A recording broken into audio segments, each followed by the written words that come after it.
Entre contadas. Entre contadas. Entre contadas. Entre contadas. Entre contadas. Entre contadas. Entrevistas a narradoras y narradores. Y vamos a empezar en español. Don't worry. Okay, let me...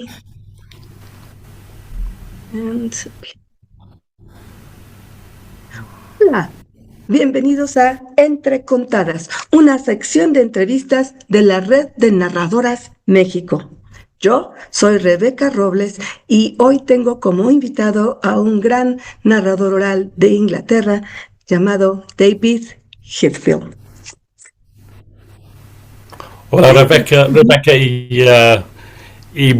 bueno, es un gran placer para mí estar con ustedes o vosotros donde estáis en el mundo y bueno, empezamos en español, pero vamos a seguir en inglés, ¿no? Claro que sí, vamos a ir viendo cómo vamos. Es un gusto tenerte aquí con nosotras y tengo una poco de experiencia contar en español, pero sé que es un gran reto para mí hacer eso. Entonces mejor en inglés, creo. Y tú hablas tan bien inglés, Rebeca. Muchas gracias, David. Muchas gracias. Es un placer de veras tenerte con nosotros. Voy a leer un poquito sobre quién eres y les platico que David Heathfield es narrador oral, profesor de inglés, formador de docentes y autor del libro Storytelling with Our Students. Desde 2020, David ha colaborado como voluntario como narrador oral en línea y formador de docentes con profesores y estudiantes en Gaza y ha ofrecido plazas financiadas para 20 docentes palestinos en sus cursos Storytelling for Teachers. En 2020, David ayudó a establecer Young International Storytellers Online en el World Storytelling Café, donde la mayoría de los participantes eran de Gaza. De 2024, ha colaborado como voluntario en un proyecto de PATEFL, Palestinian Association of Teachers of English as a Foreign Language, liderado por Amal Mukaris, trabajando con jóvenes estudiantes de Gaza. Tell a Child in Gaza's Tale es un proyecto global, continuo y no financiado, llevado a cabo de manera voluntaria y dirigido por David Heathfield en colaboración con el estudiante de doctorado Hanin Khaled Hadallah. ¿Lo pronuncié bien? Hanin Khaled Jadala, pero también yo tampoco lo pronuncio perfectamente. Quiero aprender árabe, pero hasta ahora no me sigue. Estoy segura que en un futuro vas a poder desarrollarlo bien. Muy bien, David. So we're going to change into English, and I would like you to tell us a little bit about yourself, where you are from, where you grew up, and what role storytelling played while you were growing up. I always loved stories. I grew up in Exmouth, and it's a small town on the coast. It's not far from where I live now, which is an old historic city called Exeter in the southwest of England. And three sisters, two older, one younger, and we were a close family. But I wouldn't say we're a storytelling family, in the sense that we never tended to sit around and share family stories. It wasn't what we usually did. But I loved stories, as in books and fantasy, from a very young age. And I was lucky because my dad, when he got home from work in the evening, he would always tell me and my younger sister, we shared a little bedroom, sit on the end of either my bed or my sister's bed, and maybe he had this old battered guitar, and he would sing songs, and then he would make up stories, and that was a special memory from early childhood. And I started reading very young. I was reading before I went to school, and I started writing very young. I wrote stories. I was a sick child. I missed a lot of school and I spent a lot of time either in bed or sitting in the kitchen with my mother, and she would be working in the kitchen and I would be writing stories and drawing pictures to illustrate the stories and then telling the stories to my mother. So I think I started quite young. That sounds fantastic. And do you still keep some of these stories with you? Somewhere in an attic there are some of those stories, and they're not sophisticated, but they show my enthusiasm for stories from a young age. David, how is it that you started storytelling, and especially how is it that you decided to combine it with teaching English? Okay, so I was a teacher of English for many, many years. I still do some teaching, although like you said in your introduction, these days a lot of it is teacher training or storytelling in classrooms. Often English language storytelling with students who are learning English. So I've been an English language teacher all my career since I was like 24 years old. And I got interested quite early on in kind of communication activities and focusing on oralcy and creativity. But the real step for me was getting into theatre. So I joined a local community theatre group, which was a really, really lovely and supportive group. And in that group, I met other actors who were also into storytelling. An older man called Jeff, who's still a good friend of mine, who's now in his 80s, and he ran a workshop on storytelling. And I had never really heard about storytelling at that point. And around the same time, he had a friend who was a storyteller who came to the language school where I was teaching. And this storyteller entertained our students who were learning English. And as he was telling stories, everyone was very impressed, and I was impressed. But at the same time, what I was thinking all the way through is, I could do that. I could do that very easily, you know. So I realised that was something that I would like to try. And so around the same time, and this would have been in the late 1990s, about 1999, 2000, I started doing more oral storytelling. I've probably done a little bit without really thinking about what I was doing, but then I started to consciously learn some stories and apply them in the classroom. What was your students' reaction to this storytelling? Because it's not something common. Teachers don't normally use stories to help learners develop their language. How did they feel about it?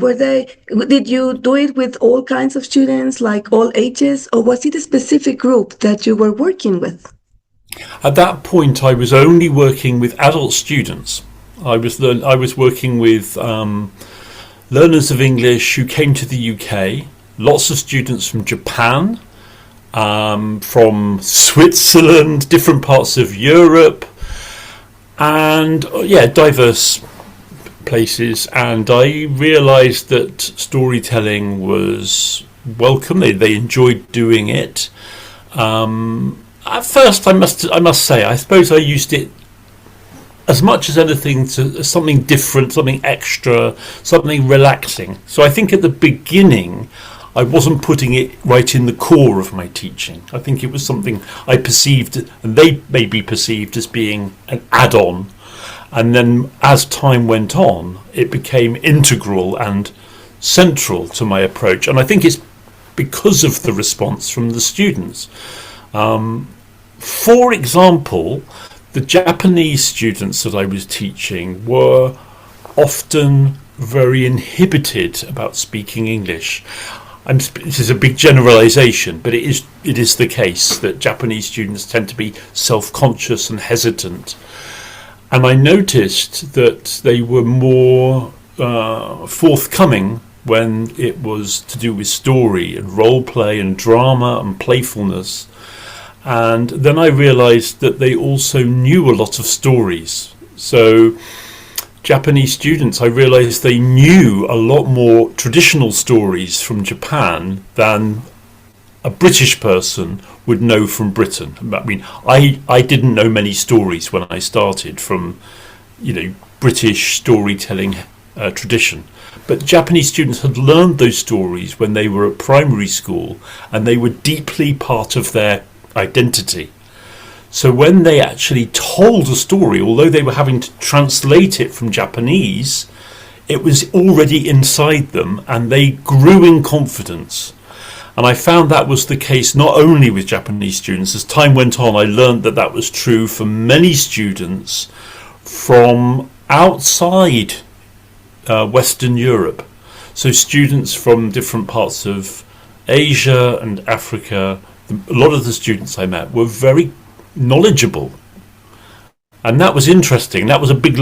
So that's when it became, I might be teaching the language, but I'm actually learning from my students about their stories and their traditions. And that was a big learning point for me. You consider that folk tales are a better way to learning a second language regarding storytelling, rather than stories from books or that have been published?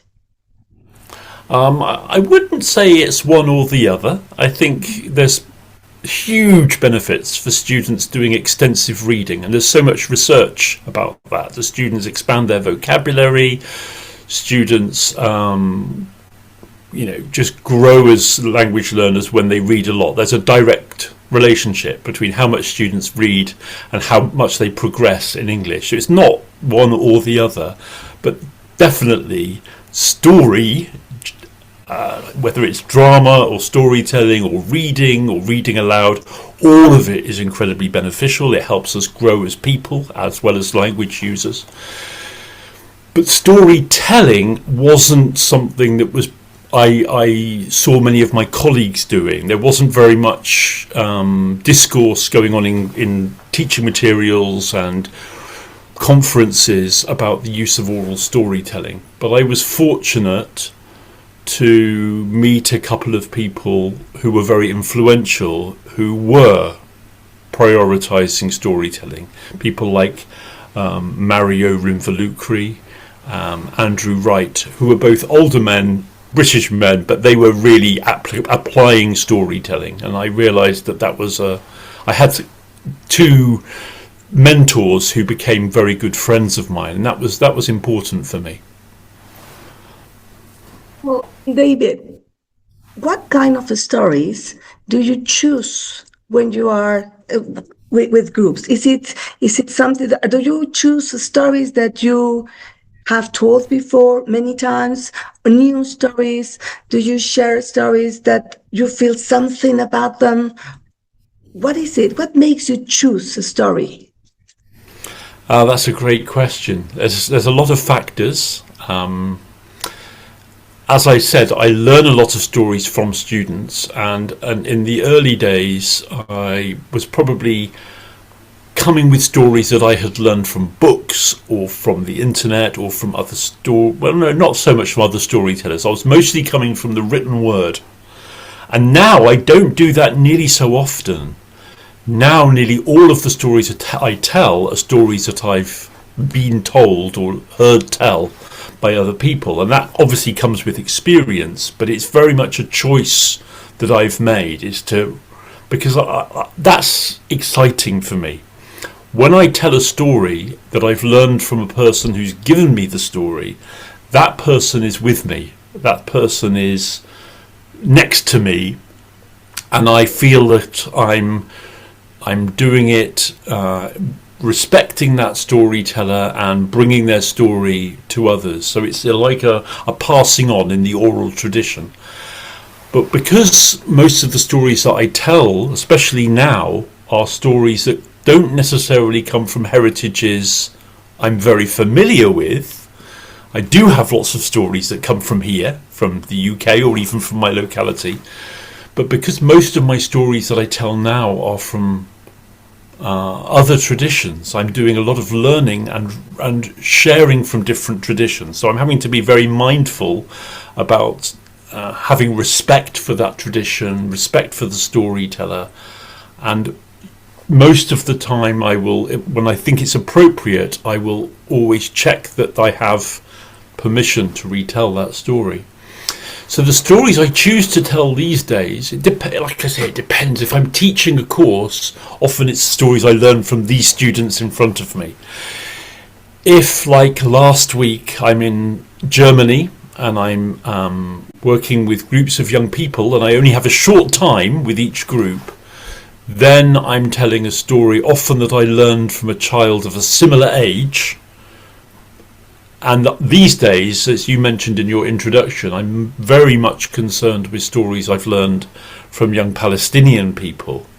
So often I will show a photograph of a student, maybe 12, 13 years old, and say, I learned this story from Sheraz when she was about your age. That was a few years ago, and now I'm going to tell you Sheraz's story. Sheraz comes from Gaza in Palestine, and this is a beautiful story. And I'm not making a big thing of the fact that she's from Gaza, but I'm actually introducing a child from Gaza and representing her story. And I think it's a gentle way of humanizing and celebrating the beautiful stories that I've learned from young Palestinians. You have just said something that I consider really important, humanizing us, which is something that we are needing nowadays everywhere in the world. And I guess that this sharing of stories from different parts of the world helps us realize that we are not that different, don't you think? Absolutely true. And I have to say, I think I'm drawn to tell stories that I learned that I feel can be, that chime, that connect us. So of course, I'll come across stories from a different tradition and I'll think, I like that story, but it doesn't quite make sense to me. I don't understand exactly what that story is about. And I would need to go deeper to explore, and that can be fascinating. But often the stories I choose to share are stories which might come from another tradition, but I feel confident will be meaningful to young people who come from a completely different tradition. There'll be things in the story that are uniquely Palestinian or are uniquely from, let's say, Igbo culture in Nigeria. But I know that the story itself will work when I bring it to another group of people. So I'm looking for stories which have universality and commonality that bring us together. Fantastic, David. And now that you're talking about the stories and entre contada y contada, why don't you share with us one of those beautiful stories? Yeah, I would love to. And I'm going to tell a story that's really central to the project that I'm doing at the moment, Tell a Child in Gaza's Tale. I would almost say that it's become an anthemic story to the project. There's you know it very well, Rebecca, because it's a story that you yourself have told. I think you've probably told it in English and in Spanish. And it was told by a girl called Mena, who I'm regularly in contact with, and her mother is a very good friend of mine called Luzanne, and it's called Free the Bee. And I have with me a bee, and this bee was made by a friend of mine called Sue Piper. Oh, I'm really sorry. I'm going to pause there because... Okay, I'm going to...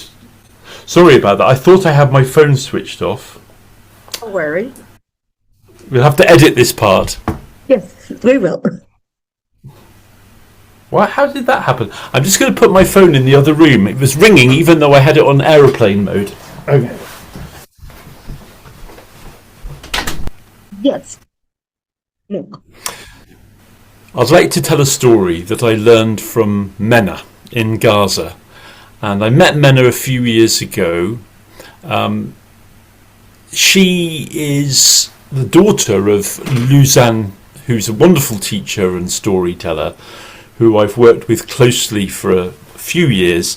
And When Mena was 9 in 2024, so in the midst of the current genocide in Gaza, she created this story called The Bee.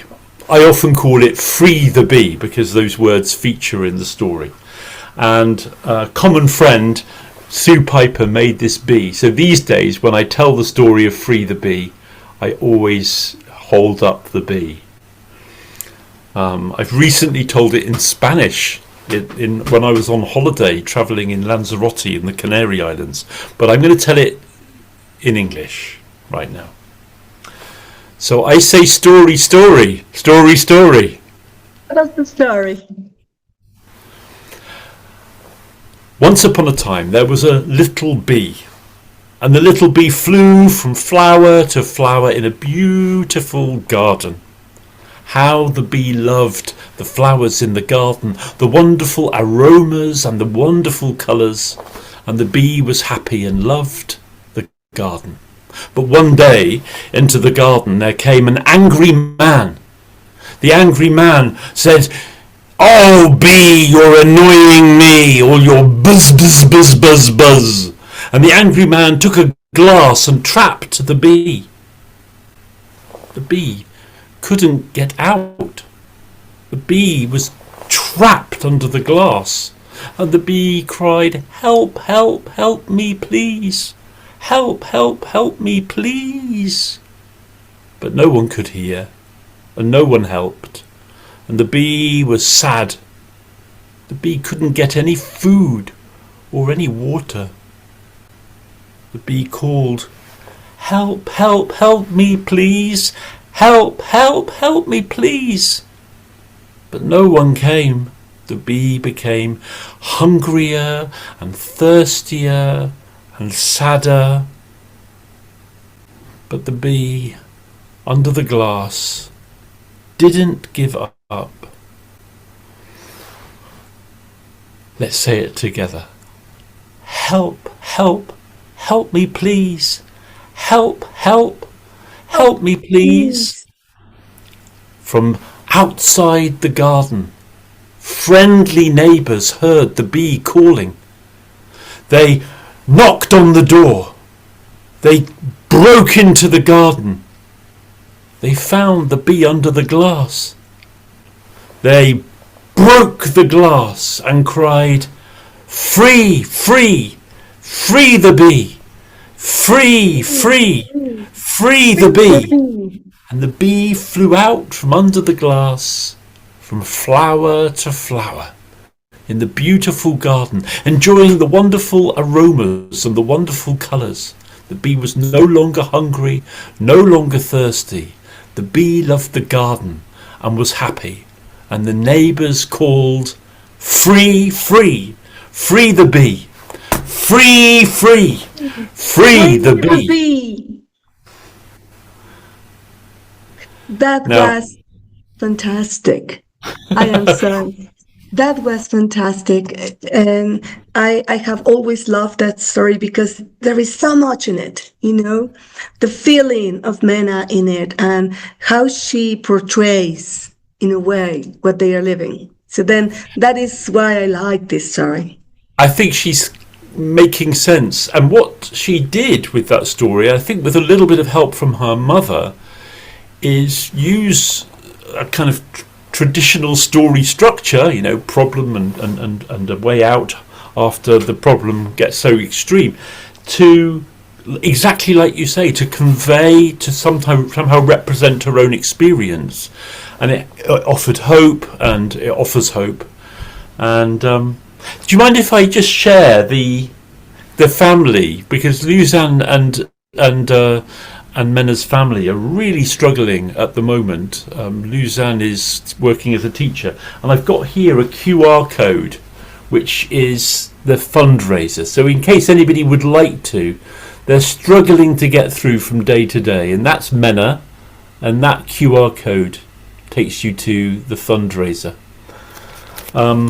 It's tough times, and as you I don't know how quickly this video is going to go out, but right at the moment, since 2 days ago when the attacks on Iran started, it's not well known, it's not being reported very widely, but the borders into Gaza have been closed again, and within hours the prices of everything, all goods in Gaza for eating, went up 100 times.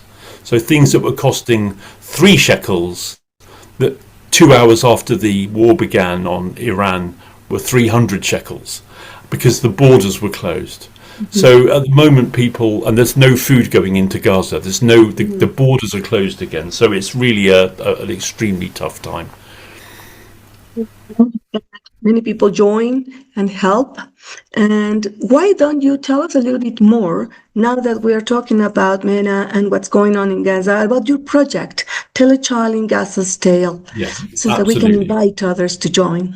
Thank you very much. And thank you, Rebecca, for being so much part of the project.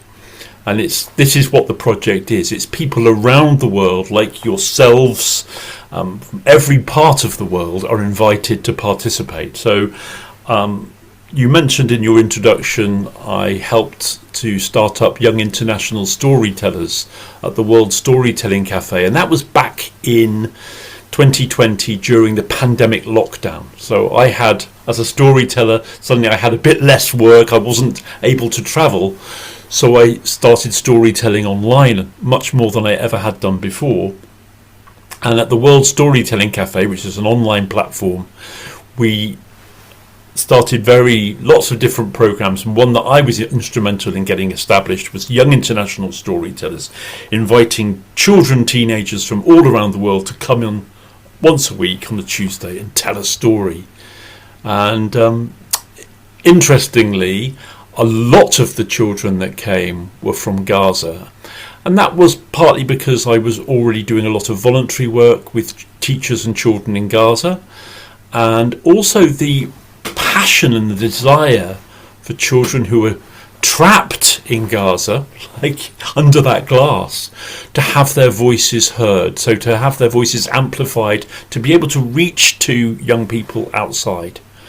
And so over in that period, 2020 to 2022, there were about 100 young people from Gaza told stories, and some of them came back again and again and told stories. And then that kind of continued, although not with such great numbers, because after the pandemic people went back to their regular life. But then when this genocide began, beginning of 2024, the 1st of January 2024, my very close friend Hanin Khaled Jadala, who's from Gaza but was already at that point doing completing her masters in the UK, was staying with me and my wife Tammy. Her family at that point was still inside Gaza, so it was a very distressing time. And I said to Hanin, what about this idea? Shall we get people round the world retelling children in Gaza's tales? And Hanin said, yeah, it's a beautiful idea. And then I said, but Hanin, one concern I have is that we don't know the circumstances of the children. Some of them might have been killed.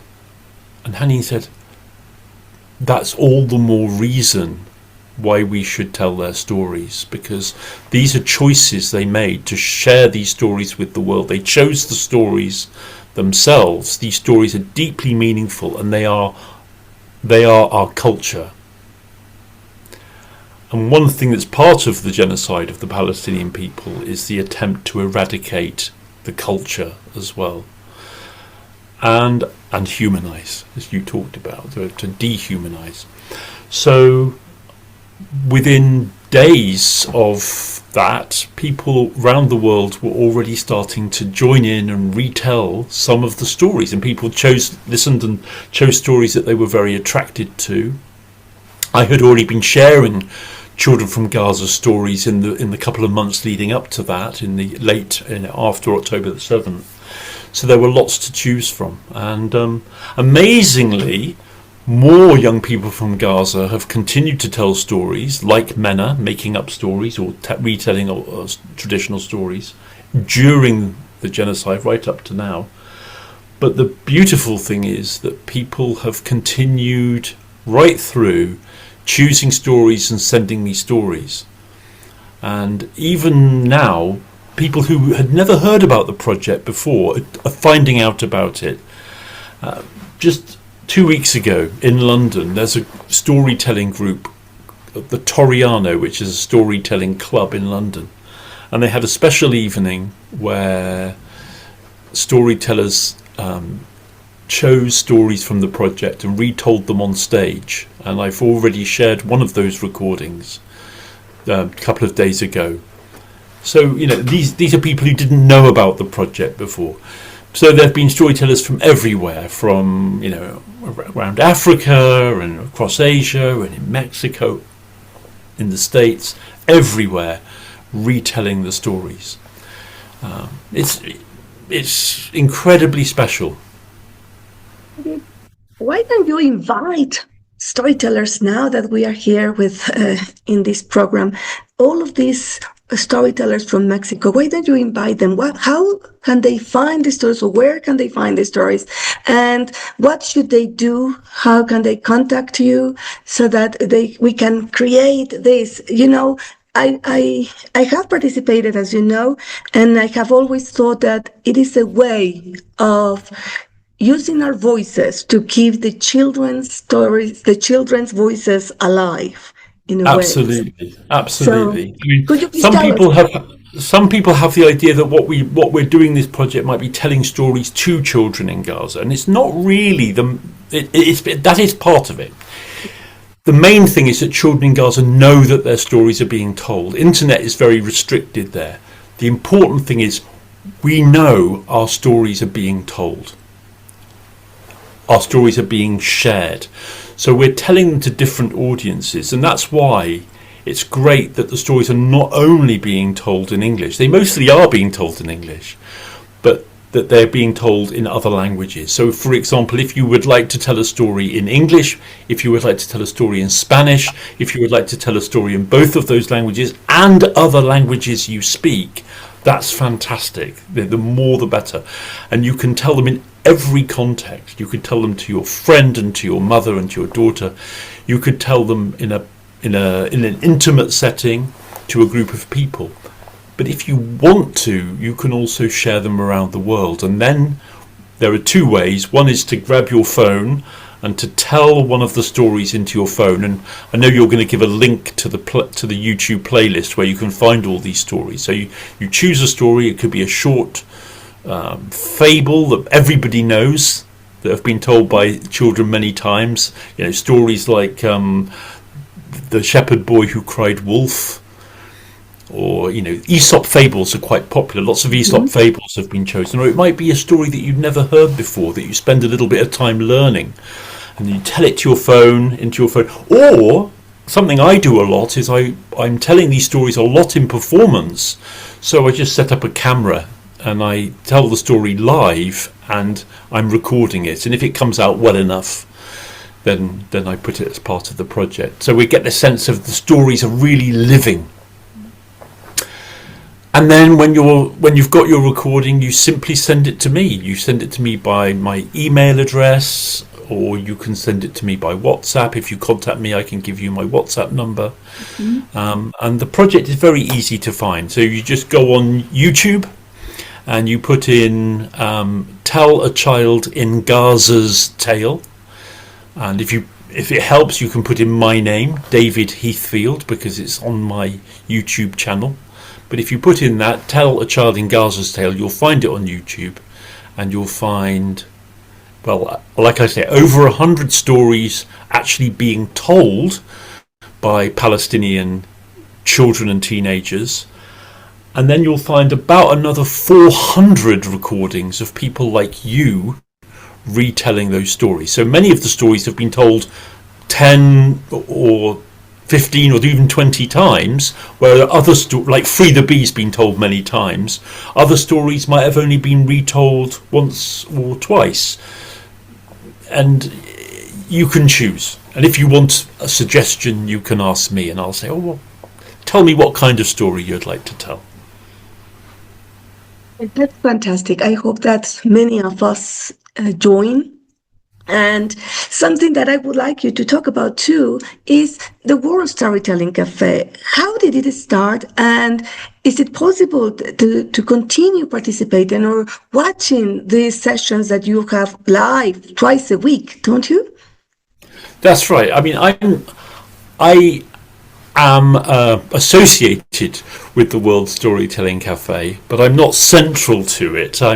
My main role is, and the good news is, Young International Storytellers has started up again. There was a kind of period when it wasn't running recently, but now we're running once a month on a Saturday. But the problem is for you, if you're in Mexico, is it's in the middle of the night, because it's at 10 o'clock in the morning. So we're doing it at that time because lots of young people in Asia, especially in India and South Korea, are joining us. So we're having it in the morning, so it's not too late. But of course that kind of excludes people in the Americas.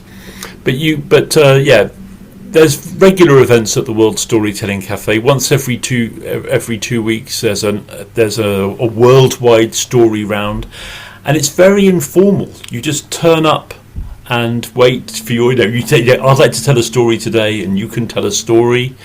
It's mostly English language, but it doesn't have to be. And then the Young International Storytellers once a month, and then there are lots of every Friday at 6 o'clock in the UK, so that would be in the morning in Mexico. There's a storyteller telling stories for children, so you can join in and listen, and it's a very convivial place. John Rowe is the storyteller who curates and hosts a lot of the programs at the World Storytelling Cafe, and it's run from Marrakesh in Morocco. That's because there's a strong tradition of storytelling in Marrakesh, and to keep that tradition alive, a couple, Mike and Lucy Wood, helped establish the World Storytelling Cafe. They own some hotels in Marrakesh, and they want, as people involved in the tourist industry and as people who are lovers of Moroccan culture, they wanted to support the continuation of this tradition. So they're supporting storytellers and storytelling in Morocco, and they organise the Marrakesh International Storytelling Festival, and they set up the World Storytelling Cafe. But storytellers from everywhere are very, very welcome. I think you can join from Facebook, can't you? Yes, of course, that's right. All the programs happen on Zoom, so there you can join in live and you can participate and listen and tell, but you can also listen to recordings on YouTube and on Facebook. So everything is recorded and archived. So what I did back in 2023 is I went through all of the archives of the Young International Storytellers and finding recordings of children from Gaza and then editing them, and I've continued doing that over the last couple of years. And so each story is there as a little beautiful treasure as part of my project. But yeah, there's so much to go back and listen to. True. So, David, again, in between tellings, entre contada y contada, why don't you tell us another story? Just to start up closing. Yeah, well, this is the one I haven't prepared, so I haven't actually. But I'm so immersed at the moment in Palestine. I'm going to tell you a Palestinian folk tale, because this is where I am at the moment. And I learned this story from another prolific young storyteller called Hala. So this shows two sisters, this photograph, Hala and her sister Shatha. And the reason I'm not saying their surname is to protect them, because, there's targeting of young people in Palestine. So this is to protect their identity. Hala told so many stories over the last 6 years at the World Storytelling Cafe. One of my favourites she told on this occasion during 2024, during the, in a basement with bombs raining down, she and her sister came and did a 30-minute storytelling session, and she told a story that she had learnt from her grandmother, and she said, this is a story from here, from Palestine, and it just made such an impression on me. So this is called Milk is for Milk and Water is for Water. Kanya makan fikadim as a man. Once long ago there was not a milk seller, and this milk seller carried a bucket half full of fresh milk to the market every day. Only half full, because that was all the milk he could produce. So when he got to the market, he would sell his half bucket of milk to his customers, and he would make just enough money, just got enough coins so that he could survive. Well, time went on and he was happy, and his customers liked his milk and always came to him to buy their milk. But he noticed that some of the other people selling their goods in the market were doing better than him. Some of them had a donkey to carry their goods, and some of them had a cart. And Hannah said some of them had a donkey and a cart. And this milk seller wished he could have more. And one day, as he was walking home along past the river, he had an idea. The next day he came, the day was hot, he had his half bucket of milk, and he stopped by the river, looked around, there was nobody, and he carefully lowered his bucket into the clear water of the river and scooped up some water, so the bucket was full. It was half milk and half water. And he carried that heavy bucket of diluted milk to the market. Milk for sale, and his regular customers came and they paid for the milk, and he kept quiet. He didn't tell them the truth, that this was half milk and half water. And then more customers came, and well, by the end of the day, he had sold it all, and his purse of coins was heavy. And he walked home happily with his empty bucket and his full purse. And he came to that river, and he thought, oh, I am doing well. I'm just going to take a rest because the sun is hot, and I'll count my money. And he sat down under a tree by the river, took out his purse and counted the coins. And you know what? There were twice as many coins as he had ever earned before.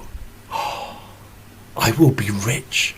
I will be able to buy a donkey. If I do this every day, I'll be able to have a cart. I'll be able to have so much. And he fell asleep dreaming of future wealth. Finally, when he opened his eyes, he looked, where's my purse? My purse of coins, it's gone. And then he heard a laughing, chattering sound coming from above his head, and he looked up only to see there was a monkey in the tree, and the monkey was holding his purse of coins. Oh, monkey, monkey, give me back my money, give me my purse. And the playful, cheeky monkey opened the purse and took out a shining coin and threw it down, and it hit that milk seller and dropped onto the ground. No, not just one coin, give me back my purse. And the monkey took out another shining coin, and you know, it threw the coin so it plopped into the river, the deep river. No, my purse, give me my purse. The monkey took another coin, he threw it down, and it landed on the ground. The next purse the monkey threw landed in the river. The next purse on the ground. The next coin in the water. The next coin on the ground, the next coin on the water, and so it went on until the purse was empty. And then the monkey was bored and dropped the empty purse, and it landed beside the milk seller, who was, oh no! He gathered up all of the coins, sat under the tree and counted the coins back into the purse. And you know, he counted exactly the same number of coins that he had earned every day before. And suddenly it came to him. Oh, thank you, monkey. Thank you. And thank you, God, for you have sent a sign through this monkey that I should not take more than I should. Why would I treat my customers unfairly? Why would I lie to them? Why would I cheat them? I am an honest man. I have enough to live. Well, he took his empty bucket, and the next day he returned with a half bucket of milk, and he didn't stop by the river. He sold his half bucket of rich and creamy milk in the market, and you know what? He was so determined to be honest that he told his customers the truth, and because he was honest with them, they forgave him. He said to them, "Milk is for milk, and water is for water." They respected him for that. They learned the story, and they passed the story on. Everybody in that part of Palestine learned the expression. Milk is for milk, and water is for water, and the story was passed from generation to generation. It reached Hallah's grandmother, and her grandmother told it to Hallah, and Hallah generously shared this story with all of us. Milk is for milk, and water is for water. It's a fantastic story. Something that I love about these folk tales is precisely how wise they can be. Hallah stories, and do you know what, like you say, all of the Palestinian children's stories are so rich in wisdom, and I think that's one of the big attractions for me. I find myself very attracted to stories from the region which we could call West Asia, North Africa. There's a rich tradition of wisdom tales, and but there's also a lot of humour in these stories as well. I mean, that monkey is a wonderful symbol, you know, but it's not the monkey that teaches him. The monkey has been sent by a greater force or a greater power. That is fantastic. David, it's been a pleasure to have you here. You are always so kind, and your stories and the way that you share them is fantastic. Is there anything you would like to add and to share with all of us before we say goodbye? Whether in Spanish or in English? Me gustaría decir que es un gran honor para mí estar puedo decir entre vosotros, que es una gran compañía. Hay muchos cuentos ahí en México y en Latinoamérica, que tengo mucho respeto para la tradición en todo el mundo. Cuando empecé a contar historias, fui invitado a una convocación, una conferencia de cuentos en Portugal, internacional, europeano, y había muchos contadores de Portugal y de España.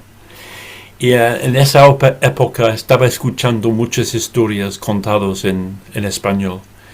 Y para mí era algo muy, muy interesante, muy especial, porque como habíamos hablado un poco de eso, es una manera de abrir el mente y entender a gente de distintas culturas, y al mismo tiempo ver que es posible aprender mucho idioma por escuchar y contar cuentos. No hemos hablado mucho de cuentos personales y eso es un gran interés para mí también, pero la próxima vez. Claro, te tendremos por aquí muy pronto. Y muchas gracias, David. Ha sido un honor. Hasta pronto. Muchísimas gracias, Rebeca, y gracias por lo que haces tú como contador, como cuentos. Muchas gracias. Red de Narradoras México.